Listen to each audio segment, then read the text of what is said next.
Hello everyone. Once upon a time, a person went to Gautama Buddha seeking advice on how to control his emotions. The person was struggling with anger and frustration, and he was looking for a way to manage his emotions better. Buddha smiled and asked him to sit down. He said, "I will tell you a story. Once upon a time, there was a king who ruled a prosperous country one day. He decided to visit the neighboring kingdom. He had heard that the king of that kingdom was famous for his wisdom. When the king arrived, he was welcomed with great honor. The king of the neighboring kingdom had prepared a grand feast in his honor. During the feast, the king noticed a fly in his soup. He was disgusted and ordered his servant to bring him another bowl of soup. The king of the neighboring kingdom saw this and said, "Your Majesty, please do not be angry. It was just a small fly." "It does not matter," the king replied. "I cannot tolerate such things. Even a small fly can ruin my mood." The king of the neighboring kingdom smiled and said, "Your Majesty, allow me to give you a piece of advice. It is not the fly that ruined your mood, but your reaction to it. You have the power to control your emotions. Do not let them control you."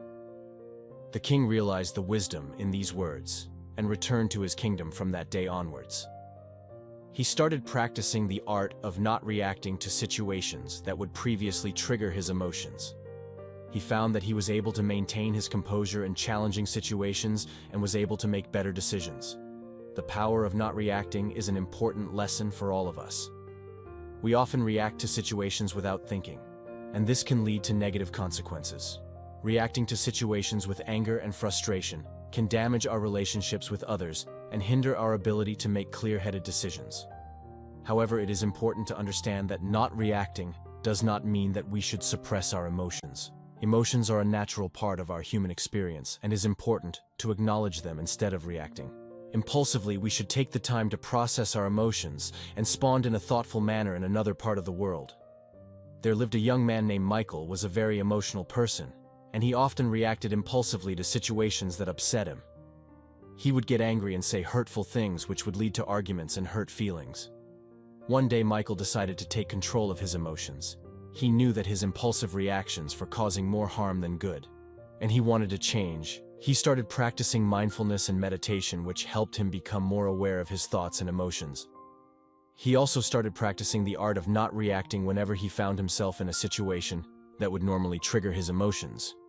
He would take a step back and take a few deep breaths. He would then assess the situation calmly and respond in a thoughtful manner. At first, it was difficult for Michael to control his emotions. He would still get angry and frustrated, but he would take a step back and not react impulsively as he continued to practice. He found that it became easier to control his emotions. Michael also noticed that his relationships with others improved. He was no longer getting into arguments and hurting people's feelings. Instead, he was able to communicate in a calm and thoughtful manner, which helped him build stronger relationships. One day, Michael's friend came to him for advice. His friend was going through a difficult time and he was feeling very upset. Michael listened to his friend's problems and offered words of comfort and support. His friend thanked him and said, "You always know just what to say. You never get angry or upset." Michael smiled and replied, "It's not that I never feel angry or upset. It's just that I've learned to control my emotions and not let them control me. It's a powerful tool that has helped me improve my relationships and my overall well-being." Michael's friend was impressed and asked him how he learned to control his emotions. Michael shared his experience with mindfulness and the power of not reacting. He encouraged his friend to try it out for himself, and his friend was grateful for the advice. Over time, Michael became known for his calm and thoughtful demeanor. He was able to handle difficult situations with ease, and people admired him for his strength and resilience. He continued to practice mindfulness and the art of not reacting, and he found that it brought him a sense of inner peace and happiness. The power of not reacting is a valuable lesson that we can all learn from. It takes practice and patience, but the rewards are well worth it. By controlling our emotions, we can improve our relationships, make better decisions, and live a more fulfilling life. The moral of the story of the king and Michael teaches us that we have the power to control our emotions. We may not be able to control what happens to us, but we can control how we react to it by practicing mindfulness and the art of not reacting. We can learn to control our emotions and respond in a thoughtful manner. It's a powerful tool that can help us improve our relationships, our well-being, and our overall quality of life. So let us take the time to practice and cultivate this powerful skill, and let it transform our lives for the better. Anger will never disappear, so long as thoughts of resentment are cherished in the mind. Anger will disappear just as soon as thoughts of resentment are forgotten. He who holds back, rising anger like a rolling chariot. Hear my call. A real driver. Other people are but holding the reins. Holding onto anger is like drinking poison and expecting the other person to die. One who conquers himself is greater than another, who conquers 1,000 times 1,000 on the battlefield. Do not be led by your reactions, be led by your actions. Peace comes from within. Do not seek it without in a controversy. The instant we feel anger, we have already ceased striving for the truth and have begun striving for ourselves. The mind is everything. What you think you become, you will not be punished for your anger. You will be punished by your anger. The root of suffering is attachment. If you want others to be happy, practice compassion. If you want to be happy, practice compassion. Letting go gives us freedom, and freedom is the only condition for happiness. If in our heart we still cling to anything, anger, anxiety, or possessions, we cannot be free. Better than 1,000 hollow words is one word that brings peace. All that we are is the result of what we have thought. Respond, don't react. Respond with reason, not emotion. In the end, only 3 things matter: how much you loved, how gently you lived, and how gracefully you let go of things not meant for you. He who experiences the unity of life sees his own self in all beings, and all beings in his own self, and looks on everything with an impartial eye. Happiness never decreases by being shared. We are shaped by our thoughts. We become what we think. Do not dwell in the past.